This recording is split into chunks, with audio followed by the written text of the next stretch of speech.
Ensemble pour faire reculer le gouvernement. L'appel de l'intersyndicale porté entre autres par la CGT est clair. Ce projet de réforme est caduc et les Français commencent à vraiment s'en rendre compte, affirme-t-on à la centrale. Le souhait est donc d'un élargissement de cette mobilisation. Au-delà des chiffres qui ne sont pas les mêmes selon la police et les organisations syndicales, ce que l'on sait, c'est que c'était plusieurs millions de salariés qui étaient en grève, mais qui ne participaient pas à la manifestation. Et je crois qu'aujourd'hui, ce qu'on souhaite, c'est qu'ils descendent, y compris dans la rue.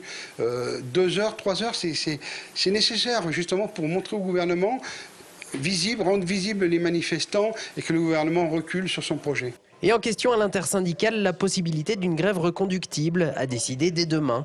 À l'UNSA, on considère que l'accumulation de jours de grève peut peser lourdement sur le portefeuille des manifestants. La meilleure option, selon le syndicat, serait plutôt d'élargir le mouvement au week-end. Il faut à tout prix essayer de trouver des ressources supplémentaires, notamment auprès des salariés des petites entreprises, auprès des jeunes. Pour ces personnes-là, c'est plus difficile de faire grève, notamment dans les petites entreprises. Donc nous sommes favorables. Nous allons proposer dans les intersyndicales locales et nationales une grande manifestation, soit nationale, soit des manifestations interrégionales, un week-end. Détaché de l'intersyndicale, Force ouvrière appelle seul au retrait pur et simple de la réforme et à une radicalisation du mouvement.